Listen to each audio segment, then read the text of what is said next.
It is a pleasure to me every year to welcome you to what is probably our most distinguished lecture series.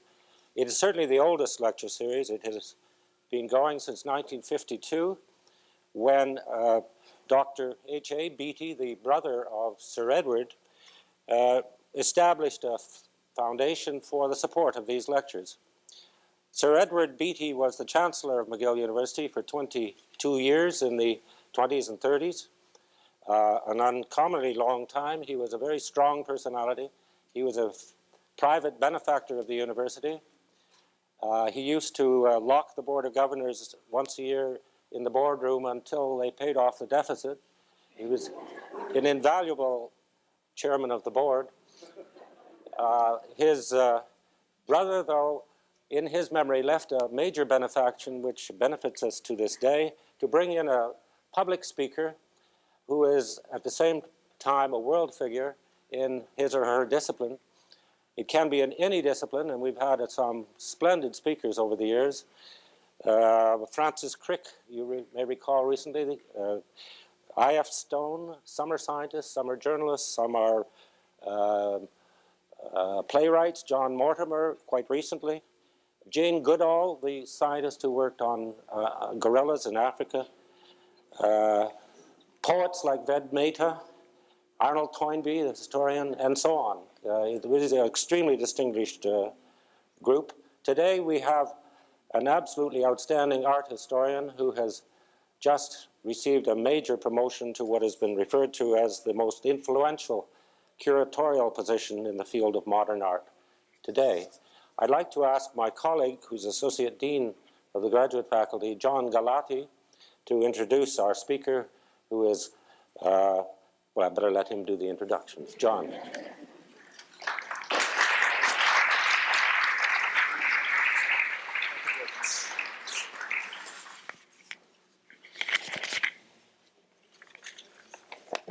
I am delighted to welcome to McGill University as the 1988 Beatty Lecturer, an old friend and a new light in the field of fine arts.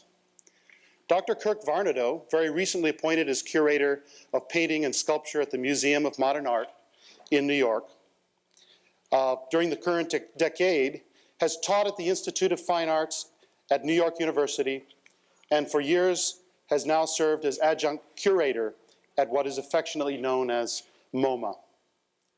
Many of us were thrilled to hear a few weeks ago about his appointment to what the New York Times has called the most influential position in modern art in the world, or something of that sort. Kirk comes not only as the man of the hour, the subject of articles speculating about what his impact, his tenure will have on modern art, but as an old friend of several of us here at McGill. Born and raised in Savannah, Georgia, Kirk Varnedoe attended Williams College, where he was known as much for his prowess in football as art. If he's become the quarterback at MoMA, he began as an all-New England lineman.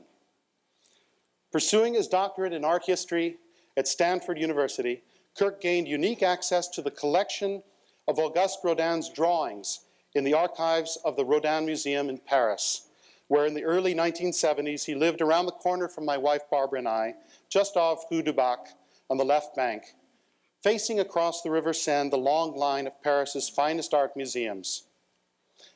He balanced during this period a concern with Paris's artistic life with cross-country motorcycle jaunts, visiting the regional museums, churches, and collections. At the same time, he investigated the life and work of Gustave Caillebotte, both patron and peer of the Impressionists.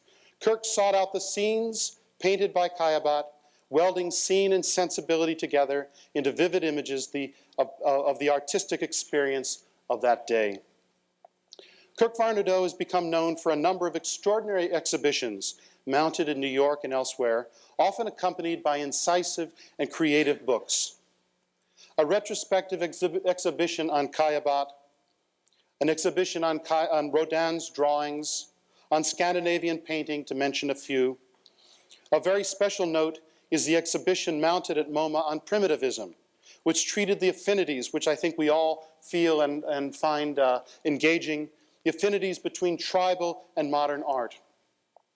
And the very famous recent exhibition on Vienna 1900, on the turn-of-the-century convergences in Vienna in art, architecture, and design. This week, it is our distinct privilege to hear a series of 3 presentations entitled Fine Disregard, Inventions in Early Modern Art, the first being New Space, Near and Far, based on Kirk's forthcoming book. Let me present to you now a man of this season and many seasons to come, Dr. Kirk Varnedoe. Take off your harness. Yeah. Thank you very much. Thank you very much, John. I'm exceptionally pleased to be here. I'm enormously honored to be in the company of the previous Beatty lecturers.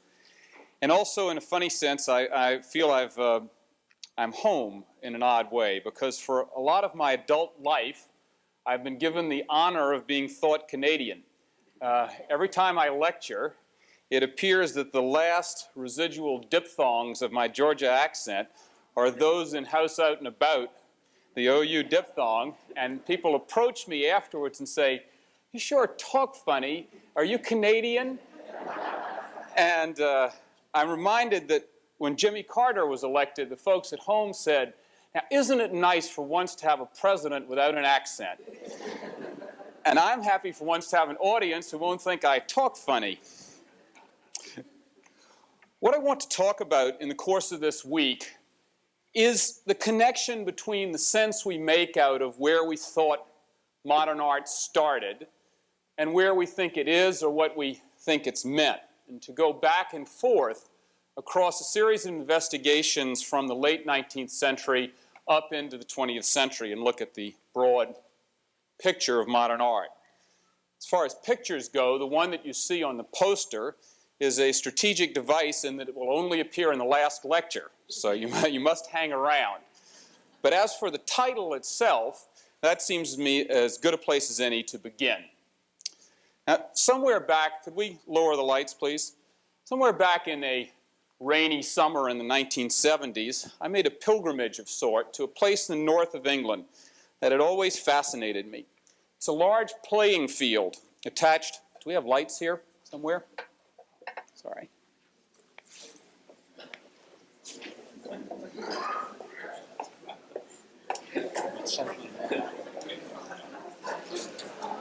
Yes.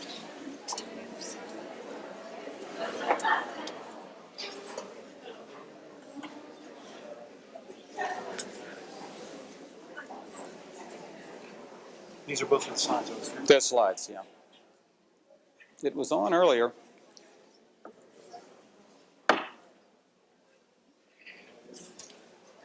Go away. I will.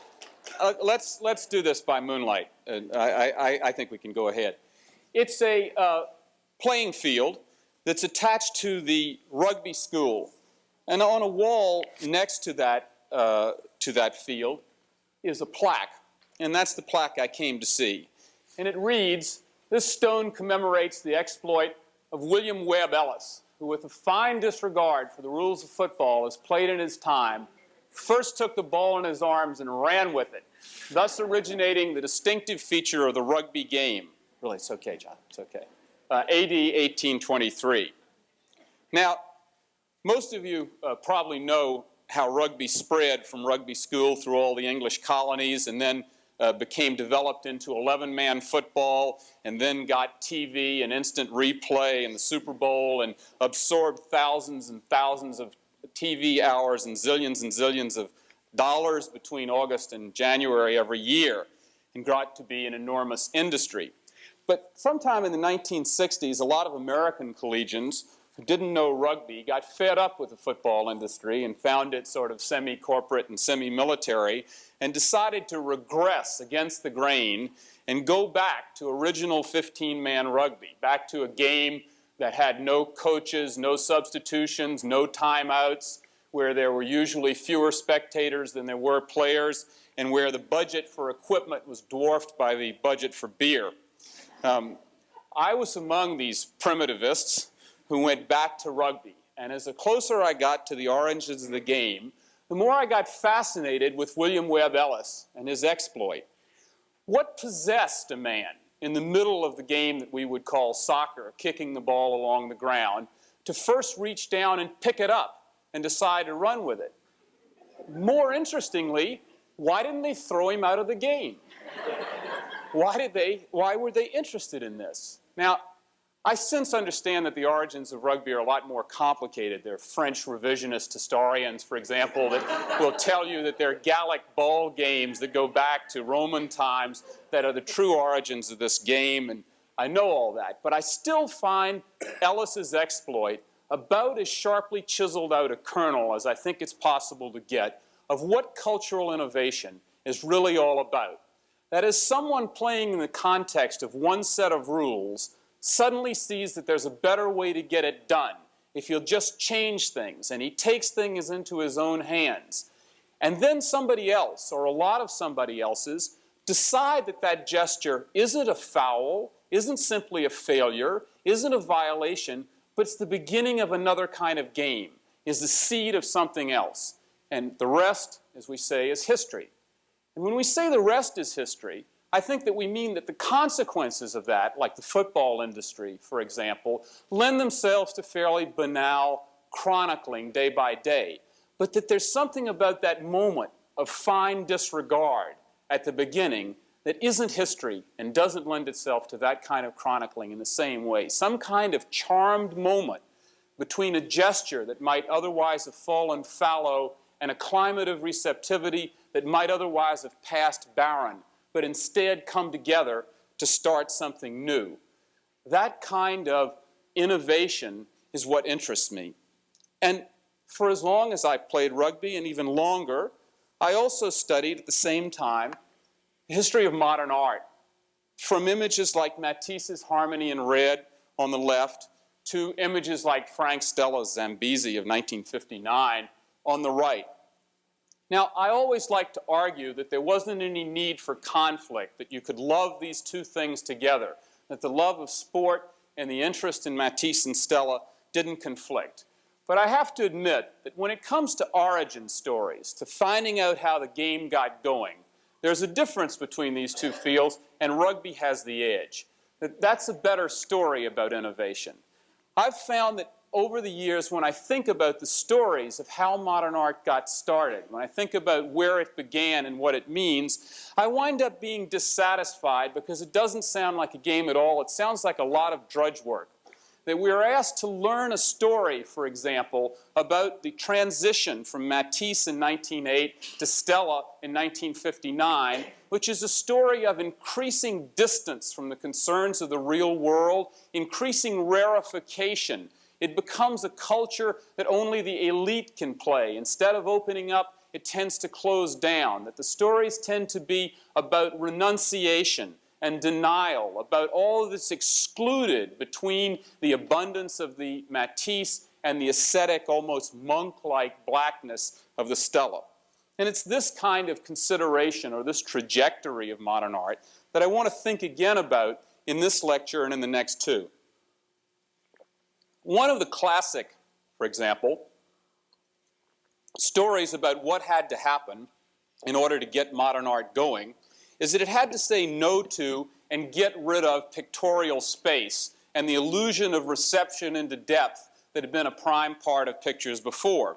And the way this tale runs is that what you look at in Matisse is the exclusion of deep space and the insistence on the flat plane of that wall is setting a pace and a tempo that leads to the ever more rigorous exclusion. Thank you.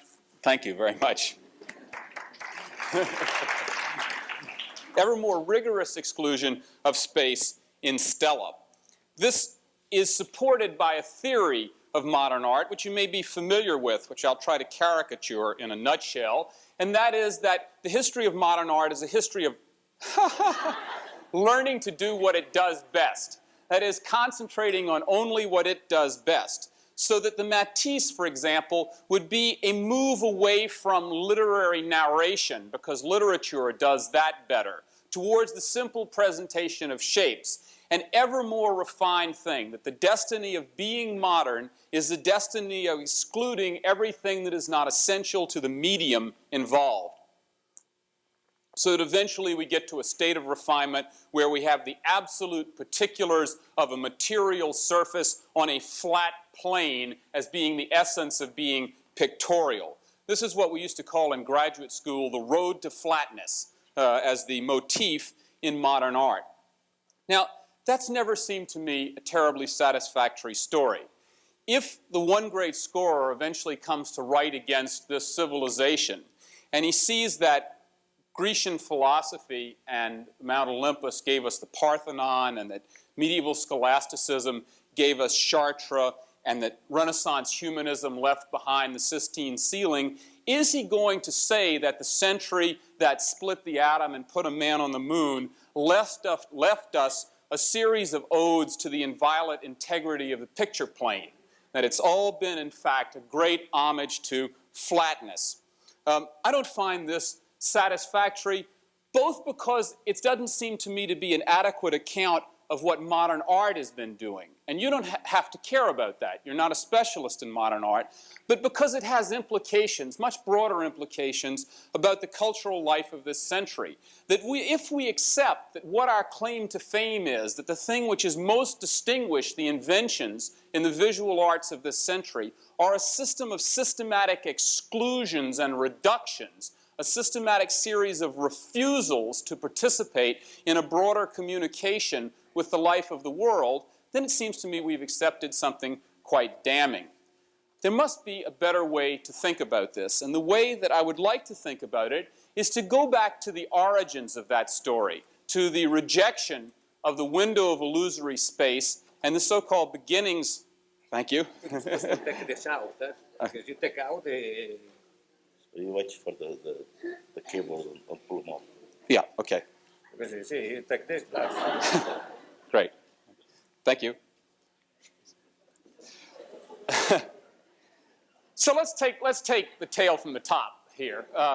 Let's go back and look at a basic movement that's supposed to have taken place in the late 19th century in a kind of a prologue in two movements.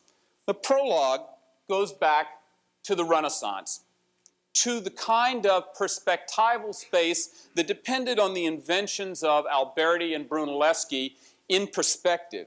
In pictures like Perugino's Giving of the Keys in the Sistine Chapel on the right, or Piero della Francesca's view of an ideal city on the left. The idea is that Brunelleschi and Alberti's vision of the world in devising a scientific system of producing the illusion of depth was the core of a whole worldview that's inherent in these pictures. A worldview that had to do with harmony, with balance, with measure, with proportion, with stability, and with placing the eye and mind of man firmly at the center of the operation as looking on to this world of order and harmony.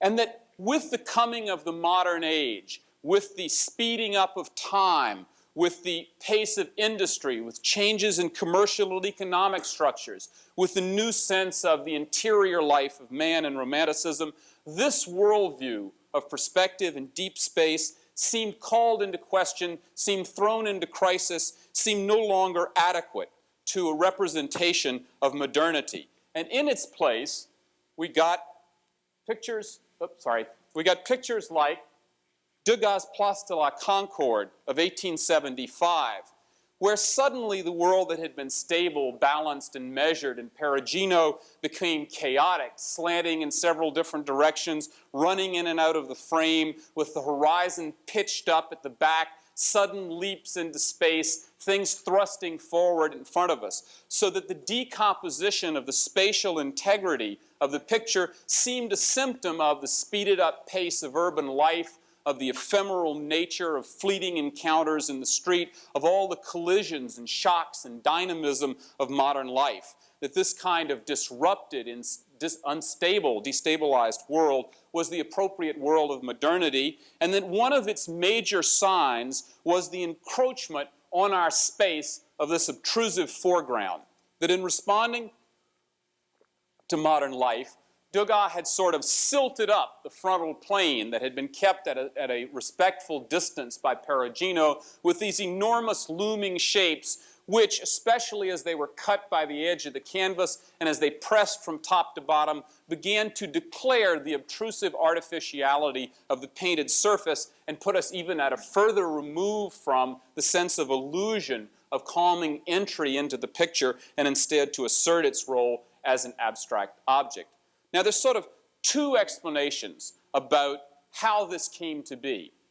One of them is a zeitgeist explanation, and the other one is an influence explanation. The zeitgeist, or spirit of the time, I've just outlined in terms of the demands and pressures of a changing worldview for a new set of forms that would express it.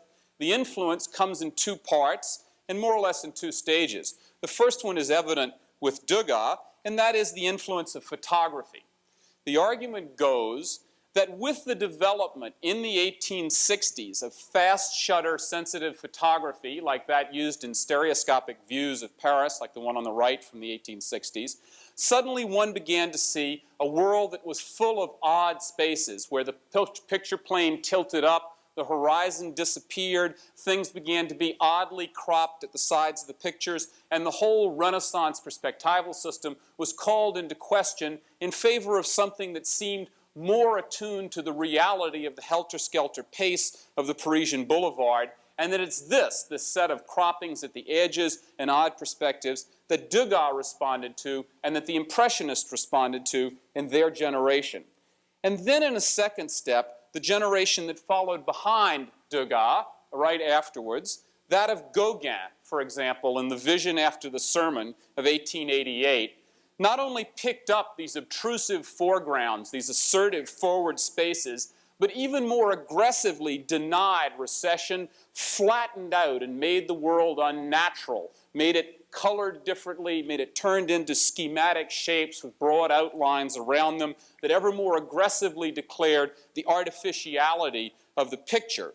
And that they responded not only to the innovations of Degas, and thus through him to photography, but also to an invasion from abroad, from the outside. That is, if photography is the termites in Renaissance perspective, Japanese prints are the killer bees. They come in from outside and invade the system, Japanese prints arriving to declare this radical, un-Western, anti-rational sense of graphic design with enormously enlarged foregrounds.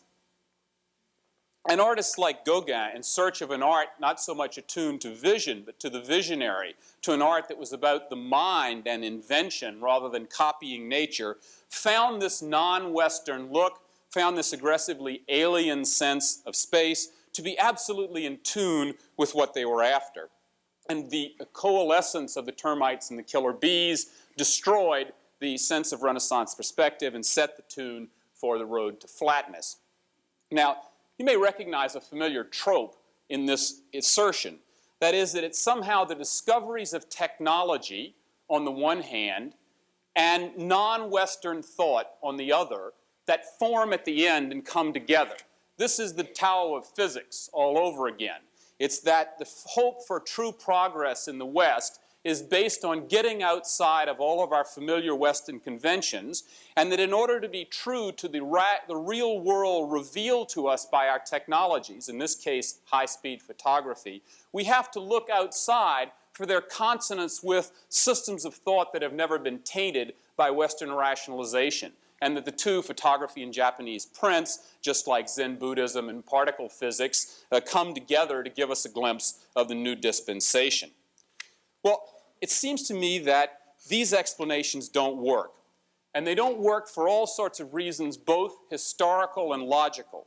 And what I want to do tonight is first look at the explanation by photography, and then look at the explanation by Japanese prints, and then suggest another kind of version of how we got where we got in the origins of modern painting and what that might mean. Let's take up, first of all, the whole question of the influence of photography. The crucial thing to remember at the outset is that it's hard to see photography as the enemy of perspective because, in essence, photography is perspective. That the system by which the Rue de Rivoli is represented on the right is basically the codified optical system that was consonant with the geometric system invented by Brunelleschi and Alberti in the 15th century. triumph of Brunelleschi and Alberti was to invent a mathematical and geometric system that worked with the way light rays bent in optical physics, and the two worked together, so that a camera is an encoding of the basic system that Alberti and Brunelleschi worked with. It is the assertion and reaffirmation of perspective rather than its defeat or set to rout in the 19th century. And as such, it goes back into a whole history of perspective, which is not the neat packaged one suggested by Piero and Perugino.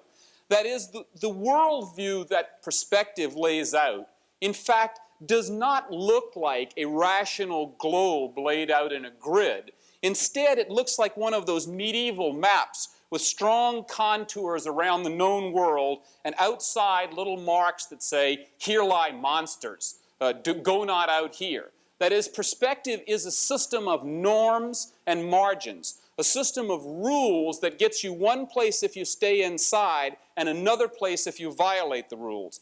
And it had always been known from the beginning of perspective that if you moved your station point too close, if you put things too far to the edge of your perspectival field, that this perfectly consistent rational system was perfectly capable of producing immensely weird things. Things in which the foreground got enormous, in which the background whistled away into diminution, in which odd proportions asserted themselves, and the world looked twisted and deformed in an extremely unrecognizable world. So all manuals of perspective put a governor on this machine and said, stay within these limits unless you want to explore weird and unformed, unknown things out on the margins.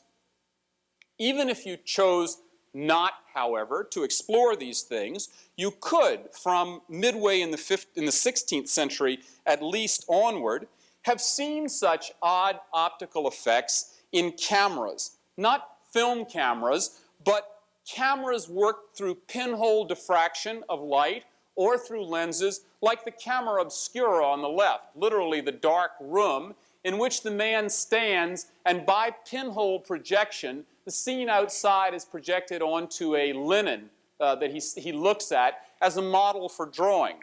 Or in a more compact fashion, where the projection of the world through the lens was put on a ground glass, the artist at the right stands looking out over the rooftops with a camera. This ungoverned optical refraction showed people, obviously, all of the weird things that were outside, or a lot of the weird things that were outside of the limits of normal perspective. The question is, did they want to use them? Did they in any sense find them meaningful? Did they find that they were forms that determined a world that made sense to them? And the evidence is, by and large, no. So that we know, for example, that Canaletto, the 18th century Venetian artist, used a camera obscura. There are notes about it in his, one of these portable ground glass devices. In his notebooks you find sketches done from it and constant references to it.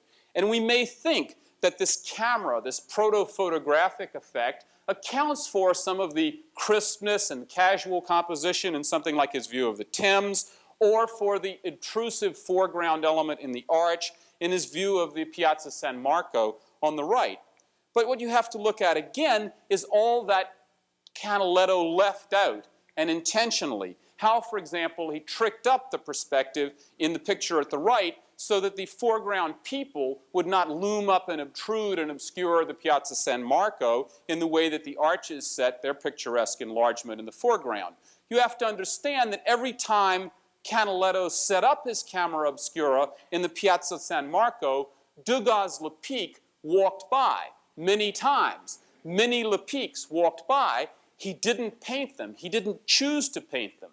This is the point. The point is not what is available. Weird things have been available since the beginning of perspective, and every time that anybody looks through one of these cameras. It's a question of what they meant and who chose to do what with them. So that, for example, there is no indication that the painter Lyotard in the 18th century needed or had recourse to a camera at all in order to crop that servant girl at the left in this unusual 18th century pastel from Munich of breakfast being served, or in order to construct this extraordinary self-portrait on the right where the window jamb at the right of the picture obtrudes the parapet in the foreground, and then he sticks his own figure into the lower left with pencil in hand, looking out over the Swiss landscape. These are constructions made not by optics, not by the lens, but by an artist because he so desired.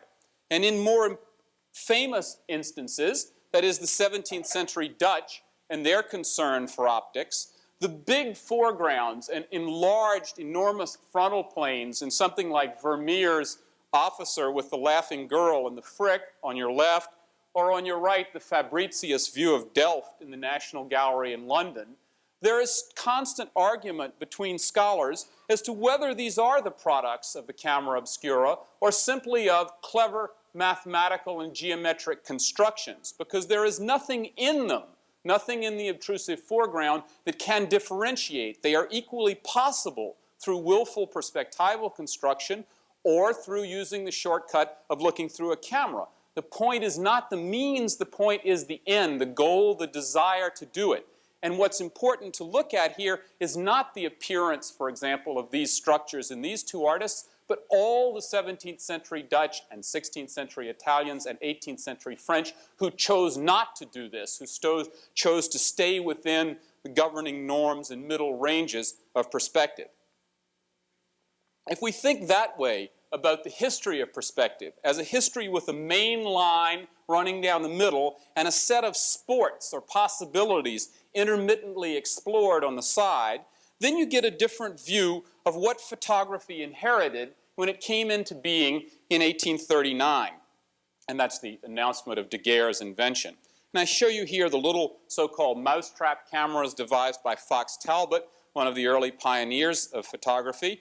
And on your right, the thought to be the first photograph by Niepce, the French photographer, probably taken in the late 20s or early 30s, of the rooftops outside his house.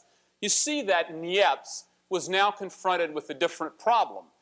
The film doesn't look through the lens and decide what it wants to see. The film takes what the lens will record. And thus Niepce is faced with enormous, can you make sense out of this? An enormous looming rooftop on the right in sharp perspective right outside his window, blocking up a full half of the picture. But Niepce's problem is not a new problem. It's a problem that comes whenever you are trying to do a topographic survey of something in which you want to record the view from where you stand, in which you want to make a statement about the world that includes your position as part of the accuracy of your view. And so thus you can go back before photography and before Niepce's picture to something like Gärtner's panorama of Berlin, for example, done in 1834, before he had any notion of photographic views, in which, in order to record accurately the scene from the top of the church, the roof of the church occupies an enormous proportion of the foreground of the picture. Or go back even further to the 17th century in Rome, to this architectural drawing by a man named Silvestre from the dome of St. Peter's, and you can see that the right foreground of the picture is taken up with the roof filial and the tiles and the looming dome of St. Peter's as the foreground positioning below which Rome stretches out. That is, that sense of crowding, that sense of enlarged foreground comes as much from an attitude of topographic insistence on accuracy as it does from any willful subjectivity, and comes above all from the decision to admit it as a possibility within what is doing rather than to exclude it. Photographers had these same options. It is true that photography as a medium was prone to making mistakes possible, so that you see cartoons, for example, like this one on the left, which detail all the possible errors one can make as a novice photographer. They're pretty funny. You can see people sliding out of the frame. And amongst them, in the detail on the right, you see the idea that if you put something too close to the picture plane, it gets enormous and things behind it get small, so that one does not, for example, shove one's hand close to the lens. And this was recognized as well in other cartoons at the same time. Here is a gent who has obtruded his hand way too far forward. The point is that these are in caricatures of how not to. These are the mistakes to avoid. These are things one should stay away from in photography. But they are not new to photography. If you look at Parmigianino's self-portrait from the 16th century in the Kunsthistorische Museum in Vienna, his self-portrait in a convex mirror takes an aggressive interest in precisely the deformity that the photographers choose to disregard and leave out. That is, Parmigianino is interested in the declaration of his hand, for example, as an artist, in the assertion of the enormity of the hand, of his role as a maker, in the foreground of his presentation of himself. It makes sense, it has a meaning for him, and thus he finds that the weirdness and oddity of the convex mirror is a vehicle for something he wants to do, whereas the photographer on the right finds only that this is noise or intrusion in what he wants to do.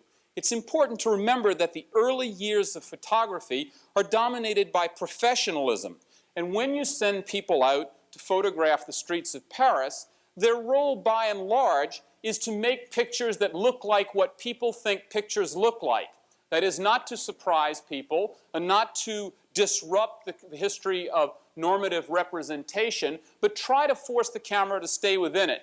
So that a typical trope, for example, to avoid the big looming foreground and the incidence of all those lepiques that can cross in front of your lens, is to get up and eliminate the foreground and look over the boulevard, as the slide on the left does, or when you're placed on the ground to make sure everybody gets a good distance, so that you only occasionally, in rare instances, get something like the man who intrudes into the lens on the left-hand edge of the slide on the right, as a kind of static, as a kind of random noise in the middle of what people are trying to do as an organized, conventional representation of the world.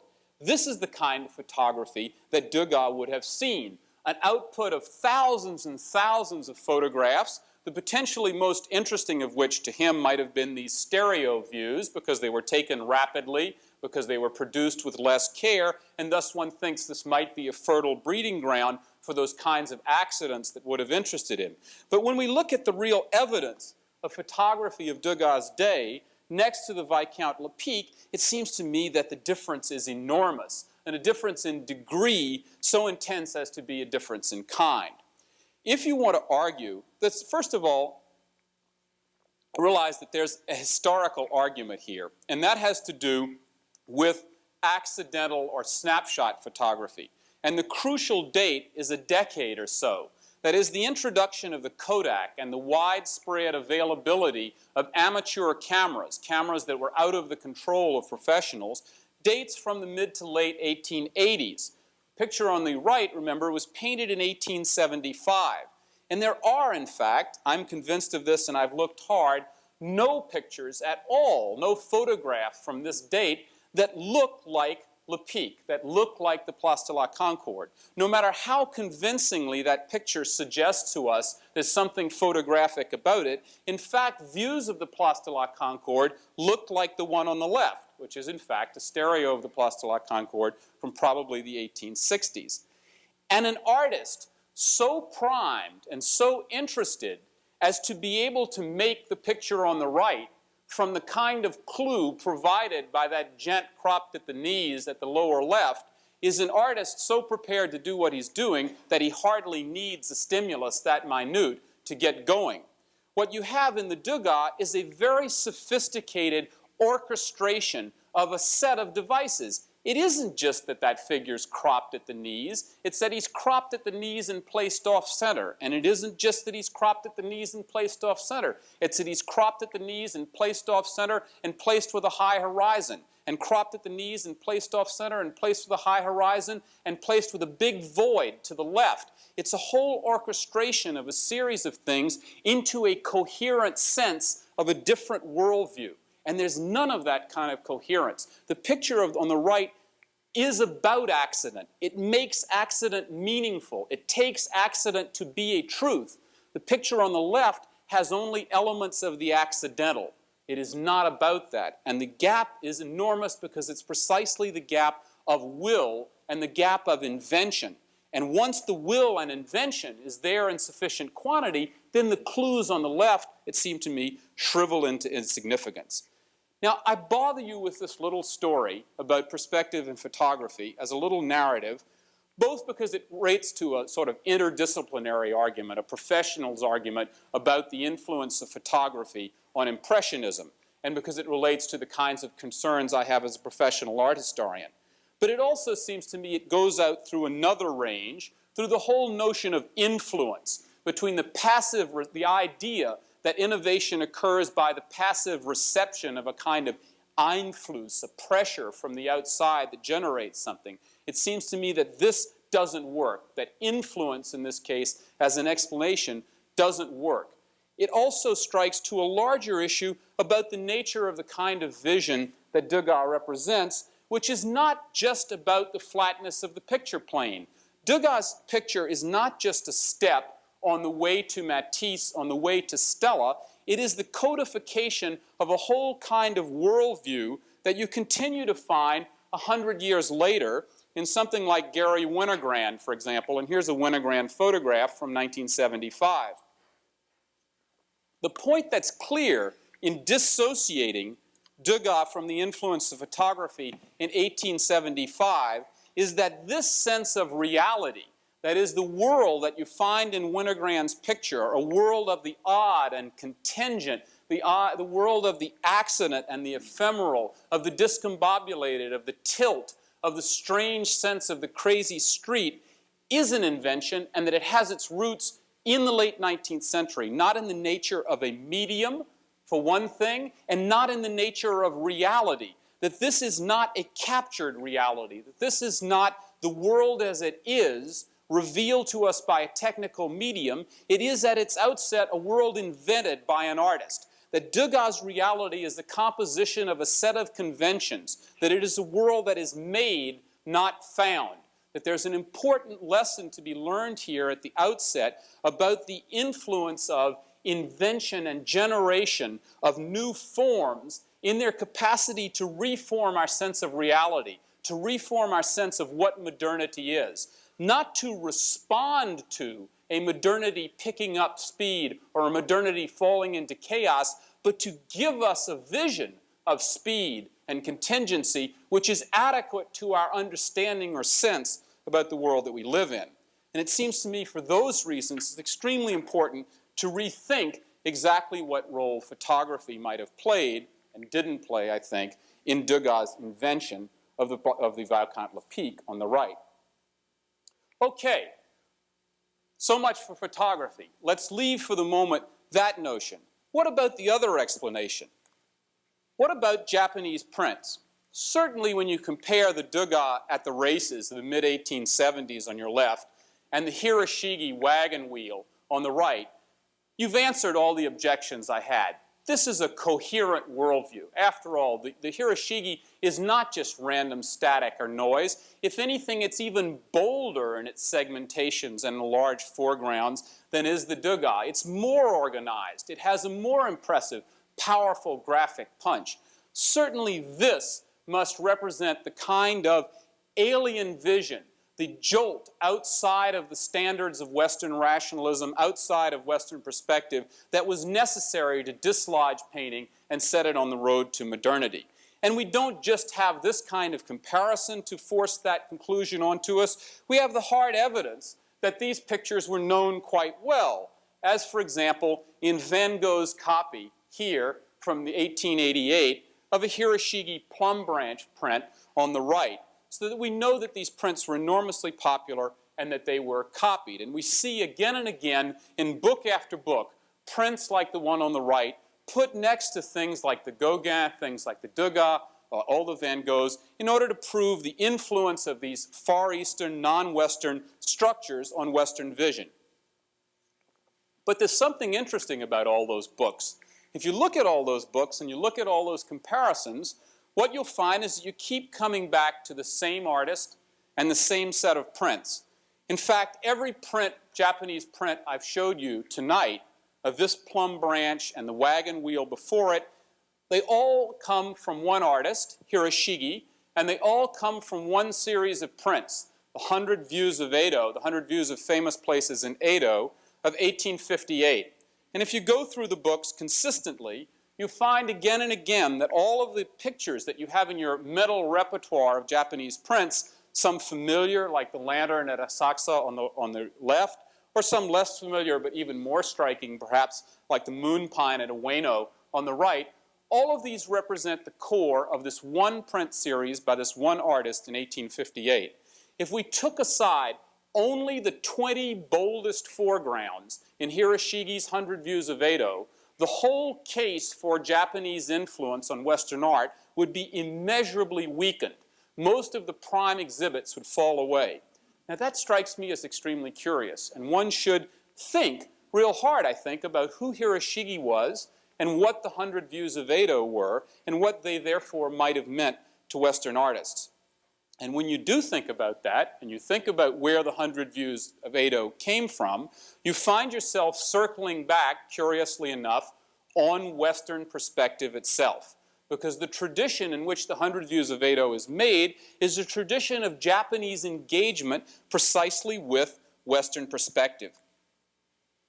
There are sort of a couple of waves of Japanese engagement with the West, and I should thank publicly the author and historian of Edo, Henry Smith, to whom I owe a great deal by virtue of his wonderful book on Hiroshige's 100 Views and also many personal discussions about this phenomenon. The first wave of Japanese take on the West involved mostly religious painting and sort of flourished and died. But then a second wave came in the 1770s, 1750s to 70s, in the middle of the 18th century, when the Japanese got, probably via China, Dutch copperplate engravings and Dutch books. And these books were, amongst other things, anatomical charts and perspectival diagrams. And without being able to read the texts, the Japanese artists understood that here was Western science, that here was a new way of looking at the world that was wrapped up with the whole ability to conquer nature. And their amazement at comparing the anatomical drawings, for example, to actual dissected bodies and seeing the superior accuracy of them gave perspective a special fascination in consonance with their embrace of Western science. So they began to copy, without understanding the principles, the perspectival convergence of these copper plates in images like the one on the left, which were called ukiyo, floating images, because they were often made to be seen precisely with optical devices, which would emphasize their spatial recession. They were taken to be somewhere between magic and science. And artists like Shiba Kokan, on the right, for example, made copperplate etchings like this one. This is an etching made in Japan of 1787 of the Ryogoku Bridge by Shiba Kokan, as advanced in its way, or more so, as anything by Canaletto at the same date in its understanding of the demands of optical space in the enlargement of the foreground and recession. But beyond venerating Western perspective, the Japanese artists understood something else about it. They had a kind of freedom from understanding it, a freedom from knowing all the rules, and they thought of it as something they might try to splice and put together with local virtues. So Shiba Kokan, for example, wedges onto a woman in the style of Haranobu. In fact, this is probably a forged print by Shiba Kokan, which was tried to be sold as a Haranobu. The Haranobu woman in complete flatness and non-sculptural representation graphed her onto a Western perspective. These kinds of splices in the 18th century in Japan are extremely interesting, and for our purposes, the most interesting of them are pictures like these, the Naotaki Adano on the left of peonies from before 1780, or the Shozan Satake on the right of a pine tree with a bird from about 1785. Both of these take a more or less Chinese tradition of close-up, veristic, naturalistic treatment of detailed things like flowers and the textures of bark and birds, things that had formerly been seen against empty, neutral grounds, and wed them to the kinds of horizons and deep space that they had seen in the Dutch copperplate engravings. They simply overlay the still life in the foreground over the sense of deep space from the West. Now, as they experiment more and more with perspective, artists like Hokusai, for example, begin to understand how difficult it is to make the thing systematic. So in this view, for example, from about 1800 by Hokusai, a woodblock print of Mount Fuji seen from Takahashi, he has the large foreground down fine, but then when you look at the bridge in the background, at the lower part of the picture and the convergence of the riverbank, and try to make sense of that in relation to Fuji, you'll see that he just doesn't quite get it. He doesn't understand how the system works, that he's fumbling towards a kind of grafting of what he wants out of it in terms of a certain graphic strength and what the system wants to do. The solution, as Hokusai discovers and others discovered, is to leave out the consistency, to find that there are things about Western perspective that are peculiar and weird in Japanese aesthetic. That is the idea, for example, that little things in the foreground of no importance are enormous, whereas big and monumental things that are distant, like Fuji, get very small. That suggests all sorts of odd possibilities about juxtaposition, and that's the interesting part. So the way to get the interesting part and leave out the awkward part is, in fact, to go back to something like the overlay that you found in the Odanos. And here is a later Hokusai of the 100 Views of Fuji from 1830s, where he's gone back to something very much like the pine branch and the deep horizon, in that he simply overlays this falaise directly on top of the distant Fuji in order to play a kind of peekaboo that he finds visually interesting and which is witty. And what he begins to find is that the oddities of one-point perspective, the idea that things get obscured, instead of just simply raising them up above something so the picture becomes intelligible, you leave it behind that thing because that's what it looks like from there. That those sort of obscurantisms, that the weird change of proportions, that all of these things can be made to do something, that there's something useful or interesting here. And what you find in Hokusai's development is him doing all sorts of things with them. Some of them humorous, like the Fuji under the legs of the barrel maker, for example, on the left, from that same series of the 100 Views of Fuji in the 1830s, or perhaps more subtle and interesting in something like the Mountains of Wealth on the right, which show these heaped up rice packages of the grain stacks, the whole abundance of the harvest, as mountains in the foreground set to rhyming and echoing with Fuji, so that you get a play or a dialogue immediately one-to-one between the senses of riches stored up here on earth and that which is natural or truly monumental beyond. And it's that kind of play between the near ground as the zone of the human and the temporary and the ephemeral, and the deep space as something which is enduring and in time, which is the source of one of Hokusai's, I think, greatest and most familiar prints, and that's the Great Wave off Kanagawa, which is from the 36 Views of Fuji in the early 1830s.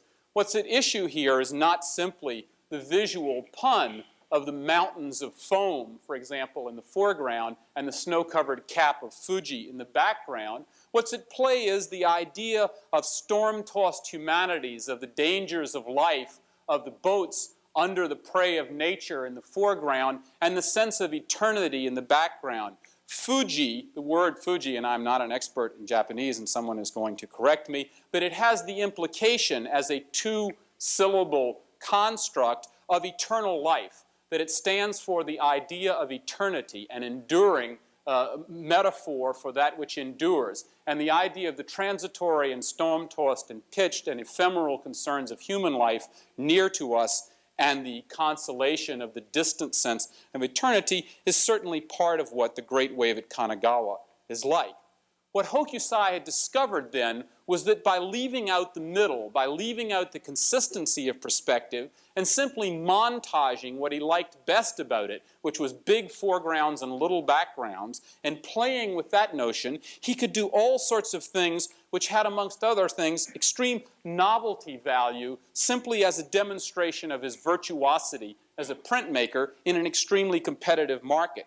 So that within the 100 Views of Fuji, in the 1830s, for example, you get things like this Fuji seen through the fishnet on the left, or Fuji seen through a spider web on the right, where you not only have the microcosm-macrocosm opposition, the working life versus nature opposition, but also sheer show-offness. That is, this is about demonstrating a kind of perverse mannerism that appealed to the clientele of these prints who were precisely looking for novelty.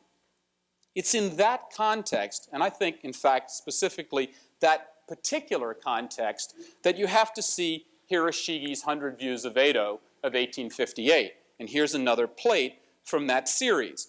Certainly Hiroshige, then nearing the end of his life, more than a decade and a half after the death of Hokusai, who had been his real rival, must have felt in some sense this rivalry continuing. Just as Hokusai's 100 Views of Fuji in the 30s were pushed to their extremes in part by the success of the young Hiroshige's views of the Tokaido, so the extreme statements of the 100 Views of Edo by Hiroshige in the 1850s must in some sense have been pushed by the lingering memory of the old Hokusai's boldness and the desire of Hiroshige both to pay homage to this and better it. And much of what you see in the 100 Views of Edo in the 50s, I think, is a reflection of this kind of dialogue with the dead Hokusai. So that one of the Hokusais of the 100 Views of Fuji, for example, from the 1830s on the left, is certainly the stimulus or lies behind Hiroshige's view of Edo on the right with the banners in the foreground, in which Hiroshige's put the chop marks, by the way, of himself and the printer as a declaration of his presence in the foreground of the view, or even more extreme, for example, the Hokusai from the 30s on the left of this window, no doubt is the kind of stimulus that leads to something from the 100 Views of Edo by Hiroshige on the right, which is this view out of a well-known restaurant onto a river near Edo, or present-day Tokyo.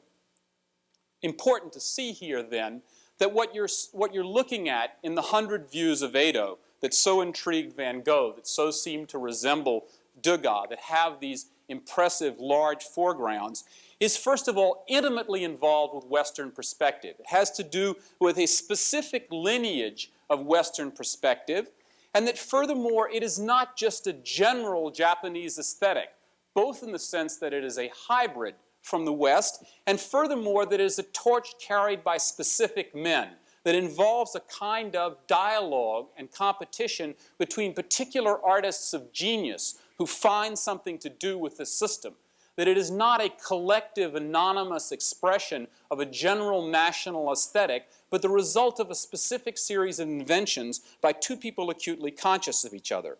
So that when we look back through this tradition, we can see that we step from something like the early optical view by Shiba Kokan of the left, on the left, of the Edobashi in Tokyo looking out onto the canal, through something like the Hokusai on the right from the 1830s of the Nihonbashi Bridge in the same area, and that it's that tradition of experiment and play with Western perspective which lies behind Hiroshige's view of the Nihonbashi in the 100 Views of Edo in 58. So that a print like this is anything but wholly non-Western, wholly foreign.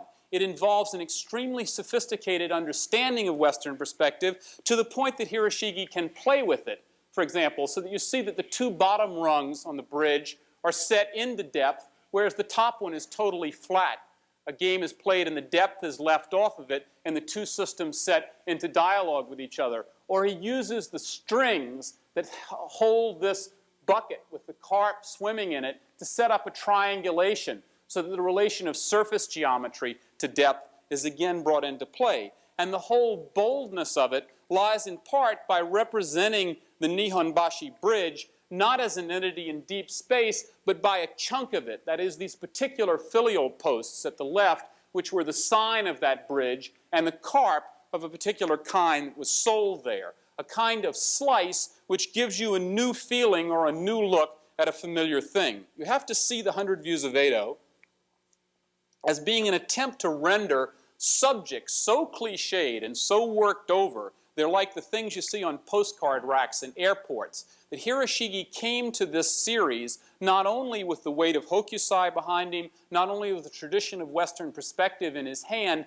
but with an imperative to do the new, to make Edo, to make then Tokyo, look fresh, to give a new look to subjects that were by definition, quote, famous places, places that had been seen again and again and again. And it's that pressure for innovation, pressure for competition, that in part produces the extreme statement. But it's Hiroshige's genius that does, with these foregrounds and with these spatial structures, something more subtle. And here are two of the most wonderful examples from this same series of the 100 Views of Edo in 1858. A view of Shinjuku on your left with the horses, and a view of the Manan Bridge on the right. What's important here is not just the graphic invention, it's what Hiroshige's doing with it. Again, what he chooses to make meaningful about the world. And what he's doing with the horses' butts on the print on the left is not just a funny visual pun. You see that the legs of the groom, the legs of the groom are concealed in with the legs of the horses. There's a funny little game being played there. This was a particular kind of outpost just outside the gates of Edo on the way to a highway, and there was a brothel quarter to the left. And since pack horses stopped here often before setting out on the highway, all descriptions of this area in poetry, going back for decades before Hiroshige depicted the area, dealt with the odd coincidence between the perfume of the courtesans and the sense of erotic life and the smell of the horse droppings, an organic ground cover all over Shinjuku. By putting the horse droppings and the horses' butts in the foreground, Hiroshige immediately sets off a set of associations in his audience about the smell and the identity of the place, that he encapsulates that whole sense of contradiction, a whole sense of juxtaposition that is Shinjuku, and defines it poetically by the systems of croppings, advancements, and recessions. Just as in the Manan Bridge, for example, he's not only playing an extremely sophisticated game with perspective. What you see at the lower edge is the edge of a bucket with its handle going up and then coming back across, and then the pillars of the bridge beyond it. And you can figure this out. It's like one of those perspective games where everything seems in front of everything else and you can never settle down as you go around. It also has to do with that turtle, which was the specific kind of turtle you could buy at that bridge, and you released it into the river in order to help your karma in the world by setting the turtle free. Because the turtle was a sign of longevity. And the bridge's name, the Manan Bridge, Manan meant 10,000 years. So the coincidence between the turtle as the sign of longevity as the are we looking at here? This isn't an invasion like the killer bees. This is not an invasion like the barbarians at the gates of Rome. This is something more like the British rock invasion of the early 1960s. That is, it's a cultural boomerang. You send out a few 45s of Muddy Waters and John Lee Hooker and Bo Diddley, and 6 years later you get back Mick Jagger and John Lennon. It has to do with the idea of export and import, of sending out a tradition that then comes back to you in slightly misunderstood but extremely alive and vigorous fashion. What Van Gogh was looking at in Hiroshige's Plum Branch was not a criticism of the impoverishment of his own tradition. It was a criticism of the narrowness of its use. It was a revelation of the unexplored potentials lying within that system, of the richness that lay within Van Gogh's own heritage. It was that kind of insistence. Pissarro, when he saw Hiroshige's prints at a Durand-Ruel show in 1893, wrote his son and said, "You know, the Japanese artist Hiroshige is a marvelous impressionist." He was right. He was right. There was a deep parallel and interest going on here. And the effect, I think, of this invasion, of this appearance of the Japanese prints on Van Gogh, for example, is not simply to give him a new device like this diagonal branch or tree trunk to overlay over other borrowing so that he can plonk it down in front of a Millet sower, for example, as an aggressively flat, decorative declaration of the picture plane. It's not just that it gives him something foreign to import, it's a catalyst that allows him to re-understand what he has at home that he might use. It gives him a way to re-understand how his ordinary daily experience, not just the history of Renaissance perspective, might become the vehicle for a new set of meanings. So that the impact of the Plum Branch can be seen, for example, in this view, painted very shortly after, when Van Gogh has first arrived at Arles and sits in a cafe looking across the street at the charcuterie on the other side, and finds that a view he's seen 1,000 times in life, that every painter who's ever sat in a cafe and looked out has seen 1,000,000 times, if accepted, if used, if placed, can become a kind of metaphor for loneliness, for closure, for enclosure outside of the active world, for the foreground welling up and screening one in against the world, and thus as a poetic device or a statement of Van Gogh's own feelings as a newcomer to Arles, and in a sense as a kind of stranger in the world. It becomes something deeply personal. Or that same plum branch can lead him to look at the harvest in Arles in that spring, in this picture in Munich of 1888, and find that by including the trees in the foreground, which have been standing there before, which anyone could see, which could have been part of any perspectival representation, by accepting them and putting them in the picture, he can suddenly set up a kind of near-far dialogue in which the central subject of the rebirth of life, of the blooming of these flowering orchards, can be placed between the distant spire of the church as a symbol of transcendence, of renewal of life in a religious sense, and a foreground of these gnarled, blue-green, cold winter trees yielding up their sprouts of new, verdant spring life. That those gnarled, weathered, trimmed-back things associated with Van Gogh's personal space are his feeling for, in a microcosmic and personal identification way, a hope for renewal that blooms with or goes with the man tilling the soil, the lonely man cultivating the flowers, so that the whole picture becomes a statement about human systems of involvement in natural systems of regeneration, from the church to the man who cultivates the flowers in the foreground, to Van Gogh, whose rhythmic brushstroke as he moves across the canvas is in a way like his tilling or gleaning of the world in front of him, and in the way that the sower works the field to give new life, to bring new life to things which are dead, revitalize. It's in some sense all what this picture is about. It's about the idea of this kind of revitalization in all senses. It's about bringing back possibilities that have been laying dormant in what was to hand. Now, it seems to me that you've arrived at a point here where you have to rethink, just as we rethought the influence situation, rethink what you mean by a zeitgeist explanation in this case. Because in the Degas case, the photograph is so far away from the Degas that influence doesn't work. But in this case, it seems to me what Hiroshige is doing is so close to what Van Gogh is doing structurally that not only does influence doesn't work, Van Gogh couldn't have understood anything about the Manin Bridge and the turtle and Shinjuku and the horses' butts. He couldn't have understood that language in a way that would have allowed him to do something so close and so parallel on the right. But it's also true that these pictures are appreciated at the same time for totally different reasons in different societies. That in the Meiji era, in the 1880s in Japan, they are being venerated, the Hiroshiges, as being arch examples of Western style. And the whole outreach to the West, they're seen as prime examples at the very moment that Van Gogh sees them as something quintessentially Japanese, as something interesting. So you get the idea that if cultures determine art, that if in fact it is a social situation of new industry, of new commerce, the dynamism of modern life that calls forth this set of structures, what do you do with the fact that the same set of structures are called forth in extremely structural similarity, in ways that are extremely parallel, at virtually the same time, and so received in the same way, in a culture that is radically and completely different from the West? As it seems to me that these kinds of determinist explanations, both influence and zeitgeist explanations, leave something crucially out. They leave something out about the resources that are close to hand, about what can be generated internally, and what the role of individual innovation is in starting a tradition.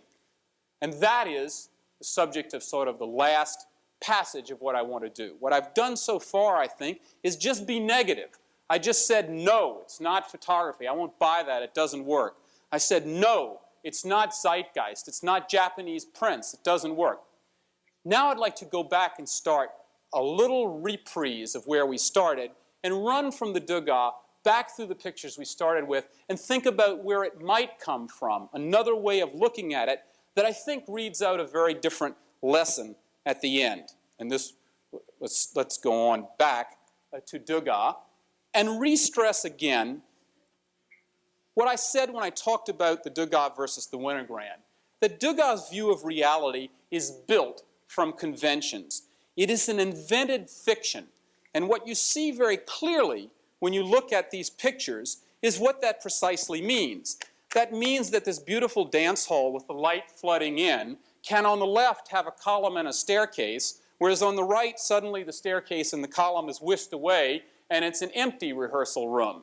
And that the figures like chess pieces can be moved around. That this is done in Degas' mind and constantly reinvented with every picture. That it's not merely the optic recording of something, it's the postulation of something. And that means that all the traditions have to come to bear every time in a practical and working way. That perspective in the construction of space is something that Degas deals with not as an abstract tradition, but as a laying down of rulers, as a calculation of space every time he puts one of these pictures together. And every time it could come out different. So for example, the dance hall on your left that has the floorboards running towards the windows can in another view suddenly have the floorboards running completely the other way. And when he puts together a group, like a violinist and a group of dancers, he can, on the right, for example, decide to pull back and stress a little the openness of the room, or simply by drawing a line around that composition, move in closer and isolate one group of it in closer perspective, or again, he can move in even closer, as in this picture in the Frick, and crop it in. It's all there when he makes the first picture. All he has to do is draw the line around it. He doesn't need any outside aid. And it seemed to me that one of the proofs that the outside aid is not where it's coming from is when you look at the way that he composes perspective in his most striking pictures.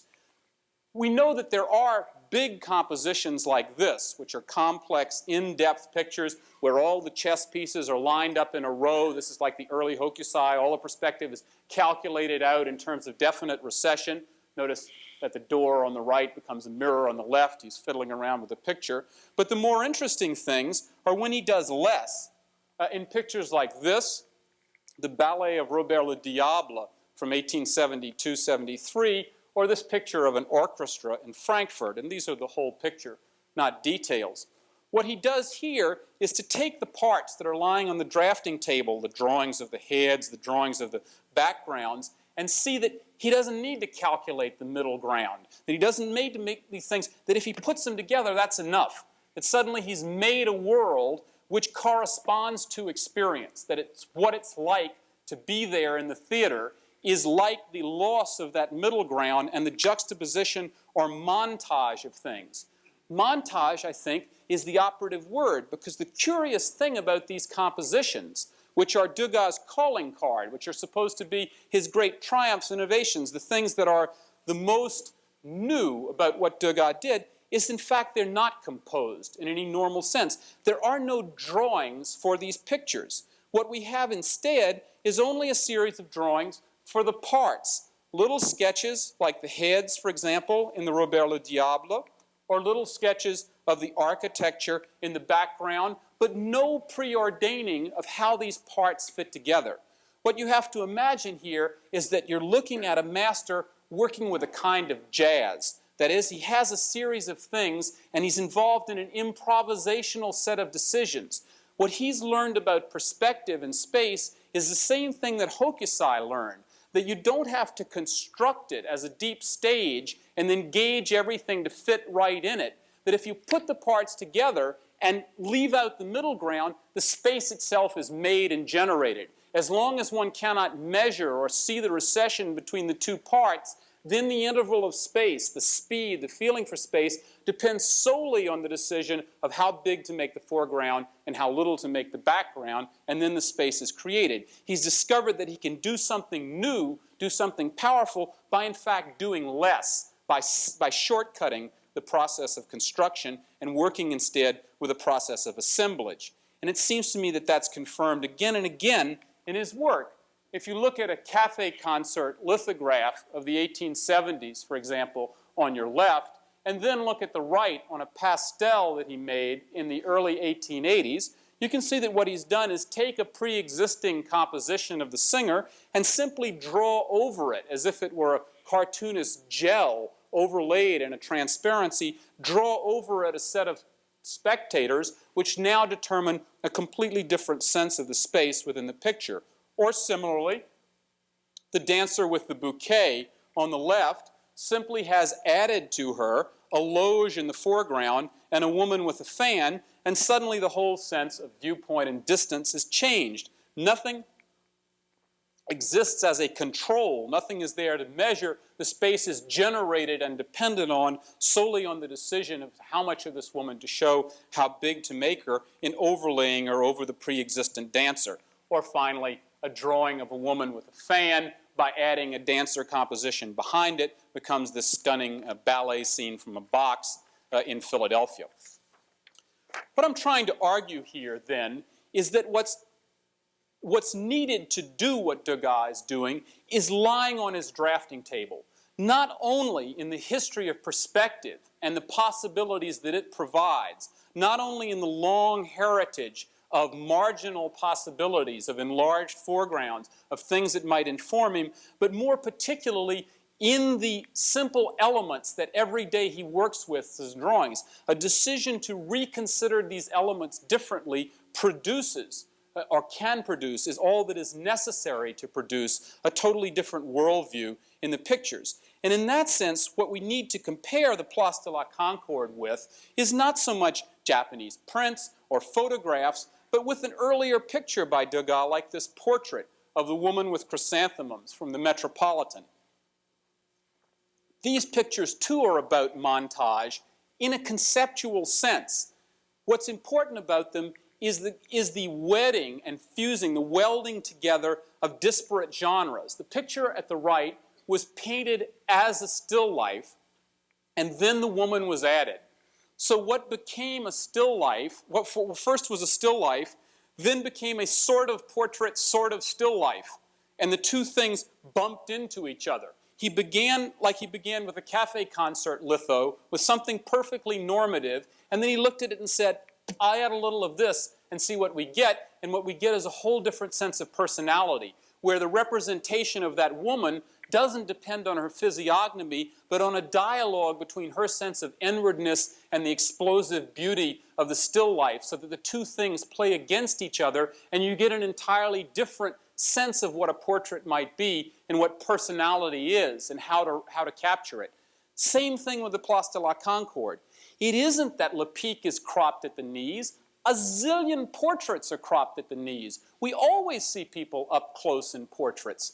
What's odd is he's not looking at us. It's a portrait intimacy with a genre narrative turn to it. And then what's even odder is it's set in the middle of a cityscape. The cityscape isn't odd. The portrait isn't odd. The genre scene isn't odd. What's new and crucial is a portrait cityscape genre scene, which is the form of something unknown, which is a new sense of the engagement of a private personality with a public space, a new sense of how one might define a singular personal identity in modern Paris, a new sense of the interaction between clothes and contingent things and the formation of inner life and family, for example. That montage, that violation of the margins of standardly defined genres is the crucial breakthrough, it seems to me. Once he makes that, the devices, all the elements, all the parts, lie to hand. Now, if we think again about Degas that way, if we think about that crucial so-called break with perspective in that fashion, where does it get us with the rest of modern art? Where does it get us precisely and particularly, for example, with Gauguin and the vision after the sermon? Well, one obvious little art historical thing that it gets us is that the Gauguin is clearly based on Degas. That if you look at that enlargement of the heads in the Gauguin, of these peasant women looking over at this hallucinatory vision of the Jacob wrestling with the angel, the vision after the sermon, It's clearly a transcription of Degas' café concerts and theater pieces. In fact, it's a lot more than that. There's several different influences in the Gauguin. What the Gauguin asked to be, the way the Gauguin asked to be rethought in light of what we said is in terms of a split between what we're seeing in this picture and what we're saying about it. This picture, The Vision After the Sermon, has two sorts of explanations, and they're often uttered out of two sides of the mouth of the same art historian. On the one side, we run down a detailed little list in which it says the heads are taken from Degas, the line quality probably owes a lot to Daumier, the branch comes out of Hiroshige's plum branch, the wrestling couple comes out of Hokusai's manga, a sketchbook, and all of these things can be traced to their definite source. And then on the other side of the page, you say that what Gauguin is doing here is looking to peasant vision, to the irrational fantasies of peasant people as a model for what he wants to do as a creative modern artist. That he's looking at the idea of hallucination, of forms generated within the pure centers of the brain, independent of retinal stimulation, as the basis for what he wants to do in denying space, in making a new form of art that's true to the deeper centers of thought. These two things can't be true together. It's not true that what Gauguin is doing is to be ascribed to the purity of some internal resource of thought that's like peasants. It's not like the innovation here is some kind of seamless thing born from deep within imagination like peasants and non-rational Western people have. The innovation here is precisely that this is borrowed from Hokusai, and that's borrowed from Degas, and that's borrowed from Daumier, and they're all put together in a way that makes something new. Innovation doesn't look like a spaceship. It doesn't look like something from Mars that's seamless and has a form you've never seen before. Innovation looks like what the Wright Brothers did. It's something cobbled together from the pieces that you have lying around your studio. It's something put together from the spare scraps of a bicycle mechanic, and that's how it flies. It's the idea of the composition of this picture out of existing elements, of the making of new marriages, of the valorization of things previously considered low, like Daumier, and wedding them with things previously considered high, like Degas, and putting all that together with things previously considered foreign, like Hiroshige. That's where the novelty of this picture comes from. And when you think that way, then you rethink what Gauguin was actually saying when he thought he was acting like Hiroshige. He thought he was like Hiroshige, and that he claimed, his rhetoric was, I am like a non-Western artist, in that uncorrupted by tradition and free from the shackles of convention, I am touching at some universal nature of innovation in the human brain. Yes, he was like Hiroshige. Yes, he was touching at something fundamental about innovation, but in a completely different way. Hiroshige put his stuff together like the Wright Flyer too. Hiroshige's was a cobbling together of local things and imported things, a leaving out and a putting up of small things into big things, a cobbling together of something new out of a whole disparate grab bag of things close to hand. And in that sense, at the core of innovation, there is something interesting about the connection between Gauguin and Hiroshige. But then what does that leave us with on the road to flatness and thinking about Matisse? If we think about the Gauguin, for example, as a model for Matisse, are we simply to read this declarative flat plane in the Gauguin as a triumph of renouncing Western conventions, of getting away from the naturalistic depiction of the world in a way that makes the Matisse yet another declaration of artificiality, a closing of the window onto nature, where the pattern obtruding in the foreground, that large looming foreground that we've seen coming in Degas and Hiroshige and Gauguin, now begins to envelop and consume and not allow us to enter into space. Is this a picture about exclusion, about suffocation, about closure? Or isn't this, in fact, a celebration of the pleasure of the near? Isn't the picture's theme, in fact, a theme about the joy of arranging fruit, about the organization of interior life, about the pleasures of the home isn't the ecstatic, celebrating energy of this picture in the artificial rhythm and pulse of this pattern over and against the rather thin and spindly imagery of nature, something about expansion and celebration rather than closure and negation. In fact, it has something to do with something very particular and close to hand in Matisse, and that is the simple fabric that he had been carrying around for years and using as a backdrop to his still lifes. He looked again at this fabric in making the Harmony in Red, and he saw that its condensed, schematized way of working, like Gauguin saw about Daumier, for example, he saw that this condensed, spaceless stylization had a kind of energy that people had been ignoring, and that this commonplace lying around fabric could be the very structure that would lead him to the power of innovation that he wanted. This is a picture not about pushing away, it's about embracing. It's not a picture about closing down, it's a picture about opening up. And if you think where that leads, when you go on to somebody like Frank Stella, look not at those black paintings that we started with, which are youthful statements of a kind of setting a baseline, but look where Stella's career went.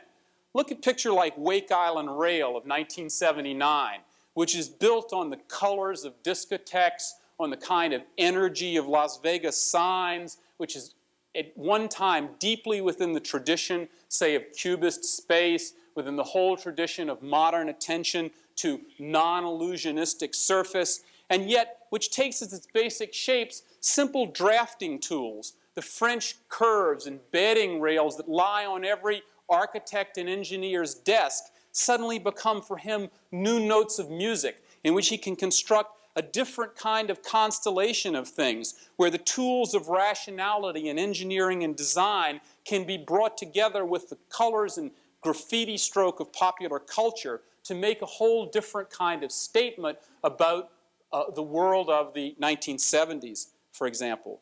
It seems to me that the lesson, in fact, going from Degas to Gauguin to Matisse to Gauguin, to Stella, is something very different from what we set out with.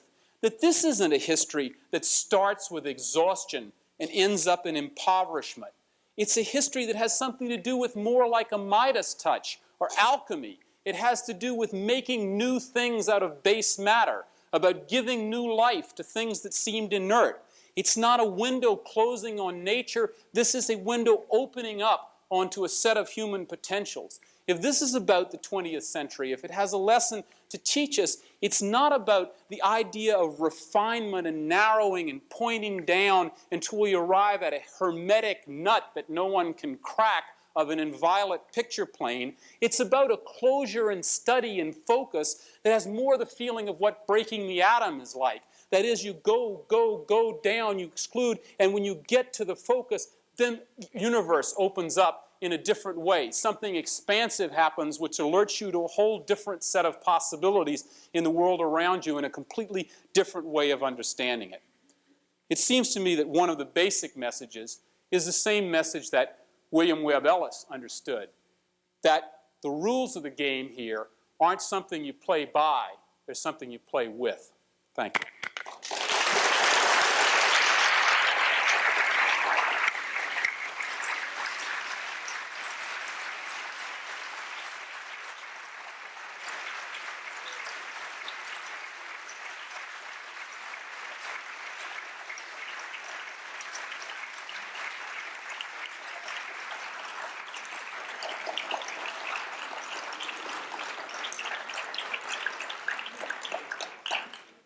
I have to confess that I was the one who 2 years ago had the bright idea to bring Kirk Varnedoe to McGill. It sprung from my hearing him speak on many occasions, always being bowled over by the way he could take something which seemed to be obviously true and show me that it was obviously false and obviously too simplistic. I think it's really important to see the shift from thinking from the simplistic notion that all the artists have to do is connect their hand with their eye in a more in a more careful way and see that what they have to do is connect their hand to their minds in new and interesting ways. Tomorrow, we'll hear more of the story, and Wednesday, even more. I hope you'll all join us then, and I'll see you here tomorrow.